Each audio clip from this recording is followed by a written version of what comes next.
दर्शकों, अब बात करते हैं तुला लगन या तुला राशि के जातकों के बारे में।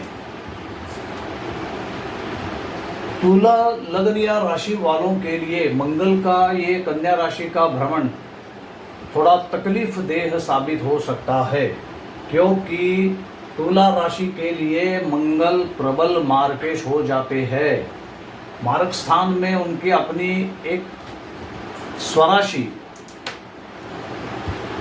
वृश्चिक राशि और सप्तम भाव में उनकी दूसरी राशि यानी मेष राशि, तो दोनों मार्ग स्थानों का स्वामी जाके तुला राशि के व्यय भाव में उसका बैठ जाना और वो भी पीड़ित स्थिति में कन्या राशि में और उसके ऊपर शनि की दृष्टि होना, ये बहुत सारी चीज़ों के बारे में सावधानियां तुला राशि या लग्न वालों के लिए बरतनी पड़ेगी। देखिए, तुला राशि का स्वामी शुक्र वैसे तो गुरु के साथ भाग्य भाव में बैठा हुआ है, अपने मित्र बुध के मिथुन राशि में बैठा हुआ है, लेकिन जो शुक्र है वो लग्नेश होने के साथ साथ अष्टमेश भी है। और वो ऐसे में लग्नेश और अष्टमेश होकर जब नवम भाव में गुरु के साथ वो बैठेंगे, वो असल में निसर्ग कुंडली में गुरु महाराज का घर होता है। और किसी देव गुरु बृहस्पति के घर में कोई दैत्य गुरु आके बैठ जाए तो ऐसे ही हम समझ सकते हैं कि उसके फल देने की क्या धारणा हो सकती है। मंगल 12वें घर में गोचर करेंगे, इसका मतलब ये है कि खुद जातक के लिए या उसके ऊपर जिनकी भी रिस्पॉन्सिबिलिटी आती होगी उनके लिए हॉस्पिटलाइजेशन करना पड़ना, खुद के लिए कुछ न कुछ तकलीफें पैदा होना, कर्ज का भुगतान अगर वो कर्ज ले चुके हैं तो उस कर्ज का भुगतान करने में इन दिनों में उनको बहुत बड़ी दिक्कत आ सकती है। कोई कोर्ट कचहरी का झंझट इनके पीछे पहले से है तो उसमें इनके खिलाफ उसका जो निर्णय है जो वो हो सकता है या और वो प्रोसेस में है तो उसके बारे में तकलीफें और बढ़ सकती है। अगर जमीन जायदाद वाहन अचल संपत्ति अगर इसके बारे में कोई चीज हो या करना चाह रहे हो तो उनको ये चीजें टालनी चाहिए। अगर पहले से वो इससे रिलेटेड किसी चीज का काम कर रहे हो, क्योंकि वाहन संबंधी, ट्रांसपोर्ट संबंधी या जमीन जायदाद संबंधी का काम अगर वो कर रहे हो तो इन दिनों में उनको भारी नुकसान का सामना करना पड़ सकता है, यानी कि धन हानि के योग उनके बराबर बने हुए हैं। अगर ऐसी कोई घटना आपके बारे में हो सकती है जिससे लेकर आपको कोर्ट कचहरी के साथ उसके लिए कोई जामीनदार का बंदोबस्त आपको करना पड़े और तब जाके आपको उसमें राहत थोड़ी मिल सके, ऐसी नौबत भी आ सकती है। कर्म भाव आपका पहले से दूषित हो चुका है, क्योंकि लाभ भाव का स्वामी सूर्य कर्म भाव में तो वैसे है, मगर वहां पर बुध भी जो भाग्येश है वो वक्री अवस्था में जाकर उनसे मिल चुके हैं, जिसके कारण आपके भाग्य उदय होने में दिक्कत पैदा हो सकती है। इसलिए इन सारी चीजों को ध्यान में रखते हुए सारे मामलों में काम करना चाहिए। अगर आप विदेश से जुड़ा हुआ कोई काम कर रहे हो तो उसमें भी दिक्कतें आना, या अगर आप विदेश में हो और आपकी तुला लगन की कुंडली है तो विदेशों में आपके काम में बाधाएं उत्पन्न होना, ये सब चीजें हो सकती है। अगर आप पार्टनरशिप में कोई बिजनेस वगैरह सब कर रहे हो तो पार्टनर से आपके झगड़े होना, ये सब चीजें हो सकती है। आपके लाइफ पार्टनर के साथ आपके अनबन होना, ये हो सकता है। आप जिन जिन लोगों को कनेक्ट होते होंगे उन सारे लोगों के साथ, सबके साथ नहीं बोल रहा हूं, मगर कुछ एक लोगों के साथ आपकी अनबन हो सकती है।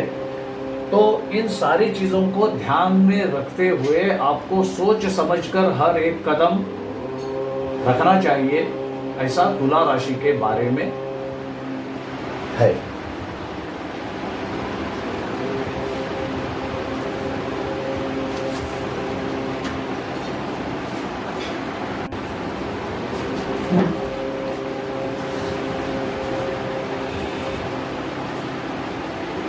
वृश्चिक लगन या वृश्चिक राशि। वृश्चिक लगन वालों के लिए मंगल लगनेश षष्ठेश होकर लाभ भाव में कन्या राशि में बैठ गया है। कन्या राशि से उनका गोचर चलेगा, तो ऐसे में लगनेश का और छठे घर के स्वामी का लाभ भाव में चला जाना, तो इसको मैं बहुत बढ़िया मानता हूं, क्योंकि वो बहुत अच्छे लाभ देगा। कुछ चीज़ों में थोड़ी फार समस्याएं पैदा करेगा, मगर उसके लिए मार्ग भी आपके निकलेंगे, ऐसा मेरा मानना है। शनि पंचम भाव में बैठकर आपका जो प्लानिंग हाउस है, आप जिन भी चीज़ों के बारे में कुछ ना कुछ प्लानिंग वगैरह सब करते हो, तो उसमें थोड़ी फार समस्या अगर आ भी गई, लेकिन उसको मार्ग निकल भी सकता है। गुरु और शुक्र का भ्रमण धनेश और पंचमेश का अष्टम में चले जाना और साथ में सप्तमेश और व्ययश का होना इस बात का संकेत है कि किसी चीज को लेकर कोई ऐसी व्यक्ति आपके जीवन में आ सकती है जो कुछ आपको बातें वगैरह सब करेगा और आपसे फायदा उठाने की कोशिश करेगा। बाद में उस बात के लिए जिसके लिए वो अपनी जुबान दे रहा है, वो मुकर भी जा सकता है। तो इस बारे में आपको बड़ी सावधानी से उस बारे में सोचना चाहिए। अगर आपका शेयर मार्केट वगैरह से संबंधित कोई काम वगैरह हो, तो उसमें आपको आय से ज़्यादा नुकसान होने की संभावनाएं इन दिनों में हो सकती है। तो सोच समझकर निर्णय लेकर आप उसमें इन्वेस्ट कर सकते हो, क्योंकि व्ययश और सप्तमेश, पंचमेश और धनेश के साथ अष्टम भाव में खराब स्थिति में उनका चले जाना, ये बात इस चीज के लिए नुकसानदेह ज्यादा साबित हो सकती है जितना कि आय से संबंधित। जो अष्टमेश है वो भाग्य भाव में वक्री अवस्था में चला गया है, पीड़ित अवस्था में है, और लाभेश होकर वो भाग्य भाव में जाके बैठ गया है। और राहु जो चतुर्थ भाव में है, उससे उसका षडाष्टक भी हो रहा है।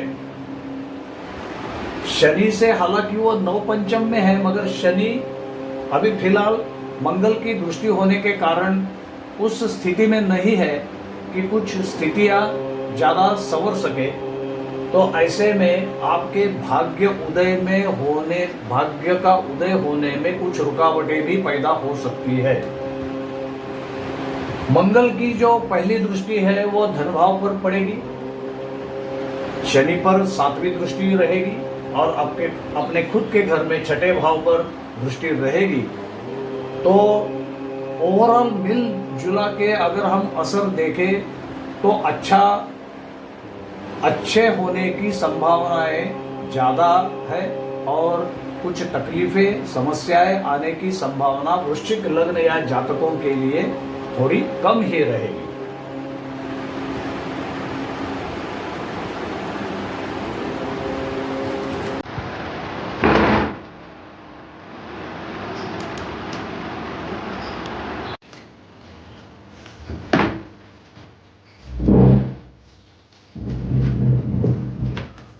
अब जानेंगे धनु लग्न या धनु राशि के बारे में।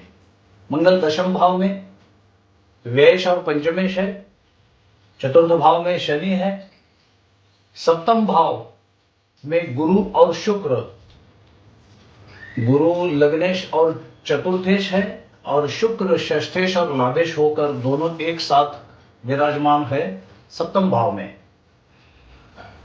और मंगल जो है वो दशम भाव में उसको थोड़ी पावर ज्यादा प्राप्त होती है, क्योंकि वह व्यय स्थान का भी स्वामी है। इसीलिए विदेशों से जुड़ा हुआ कारोबार अगर आप कर रहे हो या कोई मल्टीनेशनल कंपनी में अगर आप कोई काम या जॉब वगैरह कर रहे हो तो उसमें आपको बढ़ोतरी यानी कि प्रमोशन के चांसेस बनेंगे। हालांकि कुछ समय में जहां काम कर रहे हो वहां पर आपके ऊपर काम का प्रेशर भी उतना ही बढ़ता रहेगा, क्योंकि सूर्य आपके पितृस्थान का स्वामी है, भाग्येश भी है और अष्टम भाव में चला गया है। और सप्तमेश और कर्म स्थान, इन सप्तम भाव और कर्म स्थान इन दोनों भावों का मूल घर का स्वामी बुध वक्री होकर उनके साथ अष्टम भाव में विराजमान हो गया है। तो ऐसे में आपको आपके पिताजी या आपके घर के बुजुर्ग लोगों के बारे में, उनके सेहत के बारे में आपको थोड़ा ध्यान देना चाहिए। काम को लेकर प्रेशर बढ़ेगा, कोई अचानक धन हानि के योग भी बन रहे हैं, क्योंकि बुध जो है वो वक्री होकर अष्टम भाव में आ गए हैं और धन भाव के स्वामी शनि इस वक्त वक्री में चल रहे हैं। शनि और मंगल एक दूसरे के ऊपर समसप्तक योग में चतुर्थ और दशम भाव में है। इसीलिए जनता से जुड़ा हुआ कोई काम अगर आप कर रहे हो तो उसमें आपको उतना ज्यादा सहयोग इस कालखंड में प्राप्त नहीं हो सकता। हालांकि सप्तम भाव से गुरु की जो दृष्टि है वो दृष्टि लाभ भाव में, लग्न भाव में और मेहनत थर्ड हाउस पर जा रही है। इसके कारण लाभ तो जरूर मिलेगा आपको, काम के जगह पे आपको प्रमोशन वगैरह के चांसेस भी बन सकते हैं। तो मिलजुला के आपके लिए अच्छे फल ज्यादा मिलेंगे और बुरे फल थोड़े कम ही रहेंगे। अगर कोई शिक्षा प्राप्त कर रहा हो, कोई विदेश में शिक्षा पढ़ाई के लिए अगर कोई विद्यार्थी हो तो उनके लिए भी यह समय ठीक ठाक ही रहेगा, पढ़ाई अच्छे से होगी, क्योंकि मंगल की लग्न भाव पर दृष्टि है, चतुर्थ और पंचम दोनों घरों पर शिक्षा के स्थानों पर अच्छी दृष्टि है, इसलिए आपको यह फल मिल सकता है। अगर अगर आपने कोई पहले से कोई व्यवसाय या कारोबार चालू किया हो तो उसको आप अभी इन दिनों में एक्सपांड भी कर सकते हो, बढ़ा भी सकते हो, उसमें भी आपको अच्छे परिणाम मिलने के संभावनाएं बन सकती है। तो मिलजुला के धनु राशि वालों के लिए यह समय ठीक ठाक रहेगा, लेकिन शनि की क्योंकि ढैया आपको चल रही है तो कुछ चीजों में आपको सावधानियां भी बरतनी पड़ेगी।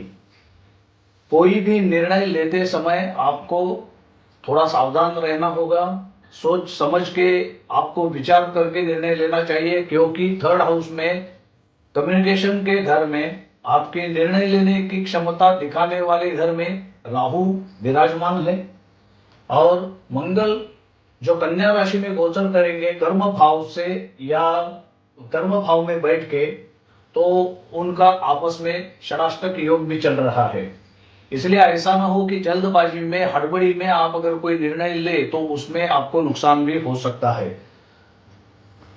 भाग्येश का अष्टम में चला जाना थोड़ा भाग्य उदय होने में गाड़ियां अपनी रुक रुक के भी चल सकती है, मगर मेहनत तो करनी है और बड़ी सफलता भी आपको इसमें मिल सकती है। तो मिलजुला के अच्छा परिणाम ज्यादा मिलेगा, बुरा परिणाम थोड़ा कम मिलेगा धनु राशि या लग्न वालों के लिए।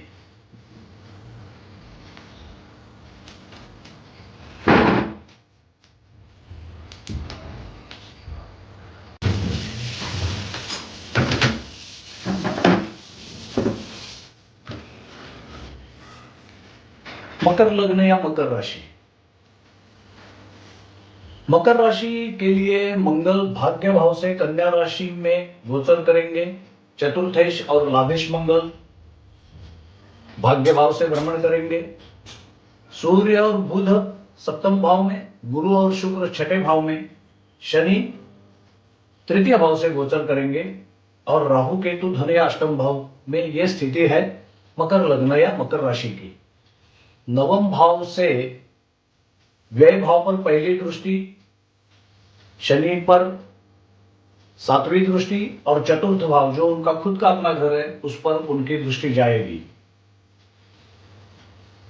अगर आप शिक्षा से संबंधित या पढ़ाई अगर आप कर रहे हो तो पंचमेश का छठे घर में गुरु के साथ जाना वो आपको सफलता दिलाएगा। मंगल जो कि चतुर्थेश जो शिक्षा का प्रमुख घर है उसका स्वामी भी है और लाभ भाव का स्वामी भी है, तो इसके लिए आपको इस मामले में शिक्षा या पढ़ाई के मामले में अच्छे परिणाम प्राप्त हो सकते हैं।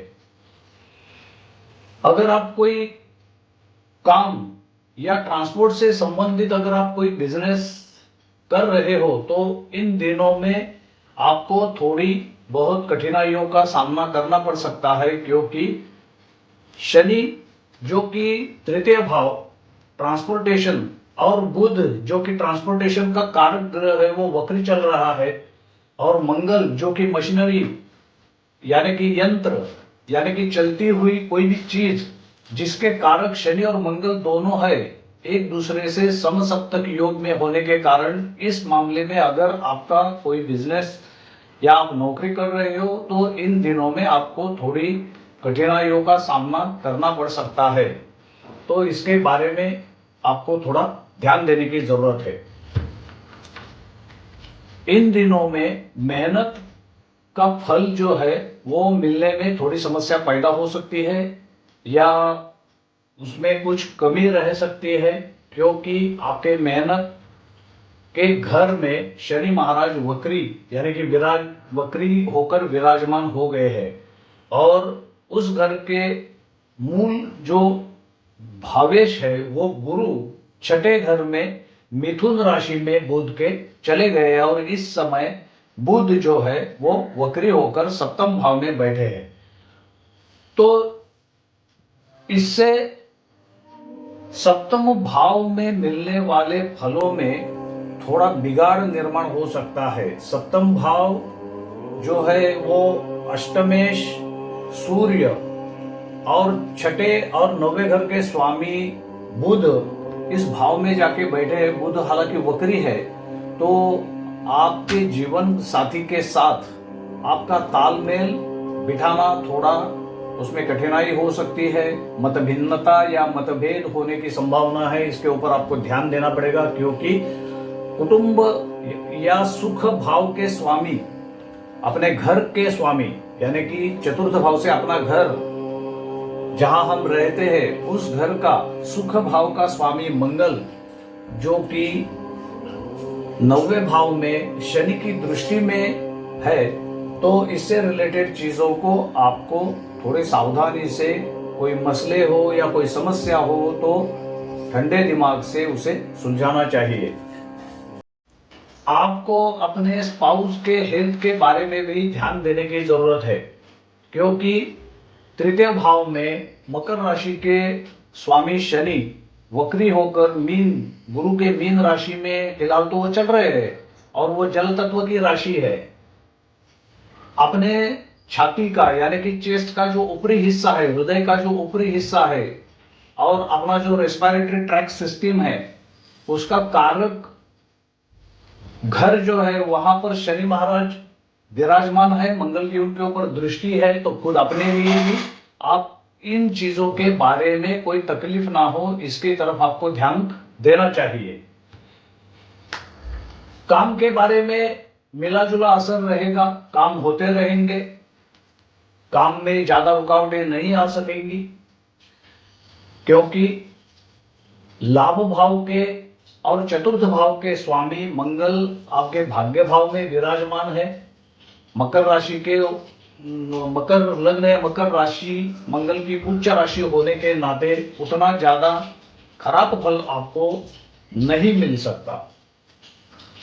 तो मकर राशि या मकर लग्न वालों के लिए फिलहाल ये जो 29 जुलाई से 15 सितंबर तक का जो कालखंड है वो ठीक ठाक ही रहने वाला है, कोई चिंता करने की आवश्यकता नहीं है।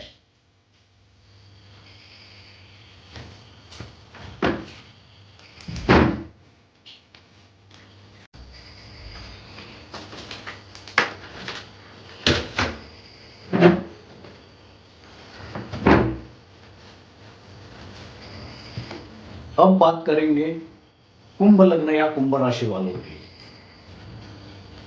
कुंभ राशि या कुंभ लग्न वालों के लिए शनि महाराज मार्ग स्थान में विराजमान है, मंगल अष्टम में चले गए हैं। हालांकि कुंभ लग्न के लिए मंगल वैसे कारक भी होते हैं क्योंकि दशम भाव के स्वामी है, मेहनत के घर के स्वामी भी है। गुरु और शुक्र पंचम भाव में, सूर्य और बुध छठे घर में और राहु केतु लग्न और सप्तम भाव में ये स्थिति है। तो देखिए,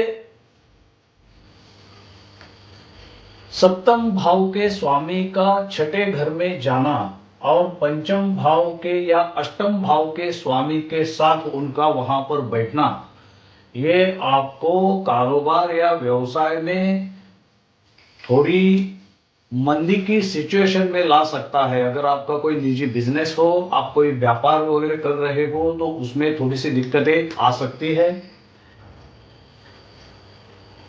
धन में वृद्धि भी हो सकती है, मगर कुछ कुछ अड़चनें भी पैदा हो सकती है, क्योंकि भाग्य भाव और चतुर्थ भाव के स्वामी शुक्र के साथ भाग्येश और धनेश गुरु का पंचम भाव में बुध के मिथुन राशि में चले जाना, छठे घर से 12वें घर में चले जाना, क्योंकि छठा घर अपने काम से लेकर है, नौकरी से लेकर है। तो ऐसे में मंगल अष्टम भाव में कर्म स्थान के स्वामी होने के कारण, उनका अष्टम में चले जाने के कारण, आप जहां पर नौकरी कर रहे हो, जॉब रिलेटेड कुछ काम वगैरह कर रहे हो, तो उसमें आपको कठिनाइयों का सामना करना पड़ सकता है।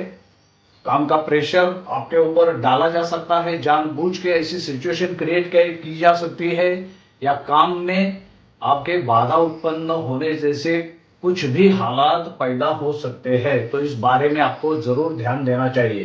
दूसरा, ये मार्ग स्थान और अष्टम भाव दोनों शनि और मंगल की तरफ से एक्टिवेट हो जाने के कारण आपको कुछ कुछ दुर्घटना ना घटे, एक्सीडेंट वगैरह ना हो, या किसी कारणवश आपको चोट वगैरह ऐसी चीजें ना हो, इस बारे में आपको ध्यान रखना चाहिए। दूसरा, ये अगर आपने शेयर मार्केट रिलेटेड या ऐसी कुछ चीजों के बारे में आप अगर सोच रहे हो, तो ये समय आपको टालना चाहिए, क्योंकि पंचम भाव का स्वामी उससे आगे वाले घर यानी कि पंचम का जो मार्ग भाव होता है उसमें वक्री होकर बैठ गया है। तो ऐसे में आपको नुकसानदेह साबित हो सकता है। बुध खराब होने के कारण और पंचम भाव का स्वामी होने के कारण आपको पेट के बारे में तकलीफें भी सहन करना पड़ सकता है। नसों के बारे में समस्या आपको भी सता सकती है, तो इसका आपको ध्यान रखना है। शनि लग्नेश और व्ययश होके धन भाव में चला गया है और मंगल की उसके ऊपर दृष्टि है। तो ऐसे में लग्नेश एक तरफ तो आपको धन तो पैदा करके देगा, मगर वो धन आपके पास रुकेगा नहीं। बड़े बड़े धन हानि के योग आपके लिए आपके सामने आ भी सकते हैं। एक तरफ आप धन कमा भी लोगे और दूसरी तरफ आपके धन हानि होने की प्रबल संभावनाएं भी बन जाती है। तो इस चीज का आपको ध्यान रखना चाहिए।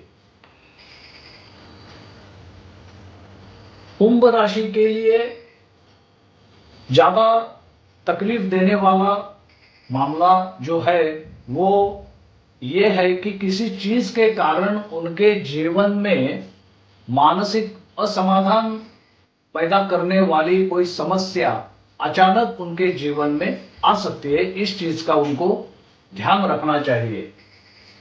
बाकी मिलजुला के असर 50-50% रहेगा, कुछ अच्छा कुछ बुरा। तो जिन चीजों के बारे में हमने अभी डिस्कस किया है, तो इन चीजों के बारे में अगर आप ध्यान दें तो कुछ अच्छे परिणाम निकल सकते हैं।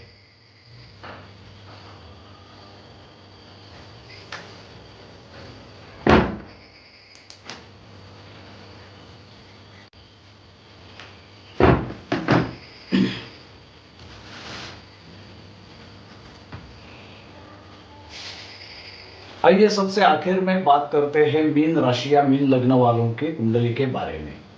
मीन राशि में प्रथम भाव में शनि वक्री होकर आ गए हैं और सप्तम भाव में मंगल का गोचर 29 जुलाई से 15 सितंबर तक रहेगा। चतुर्थ भाव में गुरु और शुक्र, पंचम में सूर्य और बुध और राहु केतु व्यय और छठे घर में। तो देखिए, शनि लग्नेश और व्यय भाव का स्वामी होकर लग्न में विराजमान है, जहां से इनकी तृतीय दृष्टि जो है वो मेहनत के घर यानी कि थर्ड हाउस के ऊपर जाती है, सातवीं मंगल के ऊपर। और संपूर्ण दृष्टि जो है उनकी वो कर्म स्थान यानी कि दशम भाव पे जाती है। क्योंकि शनि और मंगल का समसप्तक योग चल रहा है, तो जिस चीज के बारे में शनि महाराज आपको फल देने की कोशिश करेंगे वो आपको फल तो मिलेगा, क्योंकि मंगल भाग्येश होके सप्तम भाव में बैठा है और उसकी चतुर्थ दृष्टि शनि के दृष्टि के समान दशम भाव पे जाएगी। और उनके मित्र का घर दशम भाव होने के कारण शनि और मंगल इनका मिला जुला असर आपके जीवन में रंग लाएगा। काम के बारे में आपको पदोन्नति, प्रमोशन, उसमें बढ़ोतरी होने के चांसेस है, क्योंकि मंगल धन भाव के स्वामी है, भाग्य भाव के स्वामी है, आपके सप्तम भाव में बैठे हैं। सप्तम भाव भी आपके व्यवसाय, कारोबार, नौकरी, इन सारी चीजों का है। आप अगर किसी चीज को लेकर पार्टनरशिप करना चाहेंगे तो वो पार्टनरशिप में आपको सफलता मिलेगी, लेकिन उसके साथ ही में कुछ समय के अंतराल के बाद उस पार्टनरशिप में कुछ न कुछ बिगाड़ निर्माण होने की भी स्थिति है। अगर पहले से आपकी पार्टनरशिप चली आ रही है तो 29 जुलाई से 15 सितंबर तक, क्योंकि सप्तम भाव का जो स्वामी है मूल, वो बुध पंचम भाव में वक्री होकर पीड़ित स्थिति में सूर्य के साथ बैठा है, जो कि सूर्य छठे घर का स्वामी है। तो ऐसे में अगर आपके पार्टनरशिप पहले से चली आ रही है तो उसमें कुछ न कुछ दिक्कतें पैदा होना, मनमुटाव होना, इन चीजों के ऊपर आपको ध्यान देना चाहिए। मंगल, क्योंकि मंगल के नजरिए से हम ये गोचर देख रहे हैं, तो मंगल का शनि के ऊपर दृष्टिक्षेप करना, और मंगल यहाँ पर मार्ग स्थान के स्वामी भी है, धनभाव के स्वामी है, तो सर के ऊपर चोट आना या मंगल के ऊपर शनि की दृष्टि होने के कारण कमर या अपना जो पीठ यानी कि अपना स्पाइनल कॉर्ड है उसके मसल्स का पेनिंग होना वगैरह, इन चीजों के बारे में भी आपको थोड़ी सावधानी बरतनी पड़ेगी। पेट में दर्द होना, पेट से संबंधित कुछ न कुछ बीमारी, इन सारी चीजों के बारे में आपको थोड़ा ध्यान देने की जरूरत है, क्योंकि गुरु लग्नेश और दशमेश और चतुर्थ घर में विराजमान है, और वहां पर शुक्र भी मेहनत का जो घर है तृतीय घर, उसके स्वामी और अष्टमेश होकर चतुर्थ भाव में आने के कारण कुटुंब के अपने कुटुंब के बारे में आपको कोई न कोई चिंता आपके सामने आ सकती है। इस चीज के बारे में आपको थोड़ा ध्यान देने की जरूरत है। बाकी ओवरऑल मीन राशि को 7.5 अभी चल ही रही है, क्योंकि कुंभ राशि को आखिरी चरण, मीन राशि को दूसरा चरण, और सबसे पहले जो जिस मेष राशि की हमने चर्चा की उसको पहला चरण, ये 7.5 का जो फॉर्मेट है वो अभी चल रहा है। तो उसमें मीन राशि के ऊपर जो है वो शनि महाराज के 7.5 का दूसरा चरण चल रहा है। इसके कारण कुछ सावधानियां आपको, जैसा हमने अभी जिस बारे में हमने चर्चा की, तो इन सब चीजों के बारे में आपको ध्यानपूर्वक देखना जरूरी है। तो मिलजुला के मीन राशि वालों के लिए इतना बुरा भी नहीं है जितना अगर आप सोच रहे होंगे कि अभी मंगल का कन्या राशि में 7वें भाव में भ्रमण चल रहा है तो न जाने क्या क्या होगा, तो इतना बुरा भी नहीं है। हाँ, एक चीज और है, आपके जीवन साथी के साथ कुछ न कुछ मुद्दे को लेकर या कुछ न कुछ चीज को लेकर थोड़ा बुरा प्रभाव उसमें पड़ सकता है, तो इसमें आपको थोड़ी सावधानी बरतने की जरूरत है। तो दोस्तों, ये था मेष से लेके मीन राशि तक का मंगल का कन्या राशि में गोचर करने के समय हर एक को अपने जीवन में 29 जुलाई से 15 सितंबर तक का मिलने वाला अच्छा या बुरा परिणाम। लेकिन जरूरी नहीं है कि ये सारी चीजें जैसे कि तैसे ही किसी के जीवन में आए। इसमें बहुत सारी चीजें हैं, जैसे कि मंगल, जैसा मैंने पहले बताया कि पहले कुछ दिनों के लिए सूर्य के नक्षत्र में, आगे वाले 10-12 दिन के लिए चंद्र के नक्षत्र में, और बचे हुए 15 सितंबर तक अपने खुद के चित्रा नक्षत्र से भ्रमण करेगा। तो हर एक की कुंडली में सूर्य की स्थिति, चंद्रमा की स्थिति, मंगल तो कन्या राशि में है ही, इनकी जो डिविजनल चार्ट्स है उसमें अलग अलग डिविजनल चार्ट्स में इन सारे ग्रहों की स्थिति, उसके साथ ही नवमाश कुंडली में इन सारे ग्रहों की स्थिति, इन सब चीजों का, और आपके जो हर एक के कुंडली के हिसाब से जो भी प्रत्यंतर दशाएं चलेंगी, इन सब का जब तक अध्ययन ठीक तरह से नहीं करेंगे तब तक हर किसी के जीवन में यह जो सारा प्रेडिक्शन है वो जैसा कि तैसा लागू नहीं हो सकता।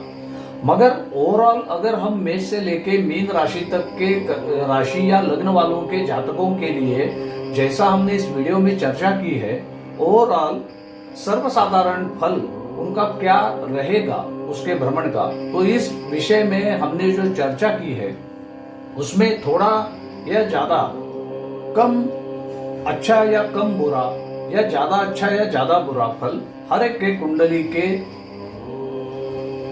चार्ट में ग्रहों के स्थिति के अनुसार ही वो तय हो सकता है। तो ये चीज आपको ध्यान में रखनी चाहिए।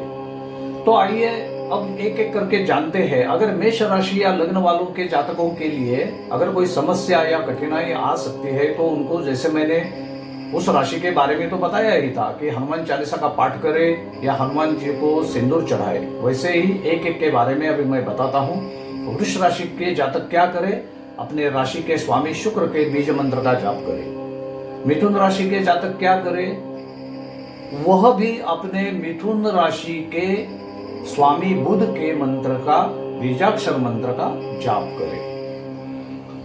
उसके बाद आती है कर्क राशि। कर्क राशि क्या करे, शिव जी के दर्शन करे, शिव जी को जल चढ़ाए। अभी सावन का महीना भी चल रहा है, शिव जी को दूध या पंचामृत अर्पण करे, जल अर्पण करे। शिव जी के मंत्र का या चंद्र के मंत्र का, बीजाक्षर मंत्र का जाप कर सकते हैं। सिंह राशि के बारे में, सिंह राशि के बारे में क्या करें, सूर्य को जल चढ़ा सकते हैं, सूर्य के बीजाक्षर मंत्र का जाप कर सकते हैं। उसके बाद आता है कन्या राशि। जैसा मैंने बुध के बारे में आपको बताया वैसा ही आपको बुध के बीजाक्षर मंत्र का जाप करना है। तुला राशि के स्वामी जैसे वृष राशि के लिए बताया वैसे ही शुक्र के मंत्र का, बीजाक्षर मंत्र का जाप करना है। वृश्चिक राशि, मंगल, खुद मंगल देव जो है उनके बीजाक्षर मंत्र का जाप करें। धनु राशि के जातकों के लिए वो गुरु के बीजाक्षर मंत्र का जाप कर सकते हैं। उसके बाद आती है मकर राशि। मकर राशि वालों ने भी शनि महाराज के बीजाक्षर मंत्र का जाप करना है। साथ ही कुंभ राशि वालों के लिए भी यही है और मीन राशि वालों के लिए भी गुरु के बीजाक्षर मंत्र का जाप उन्होंने करना है। तो ये था मेष से लेके मीन राशि तक के जातकों के लिए कन्या राशि में मंगल गोचर 29 जुलाई से 15 सितंबर तक का जो भ्रमण रहेगा उसके अनुरूप अच्छा या बुरा परिणाम।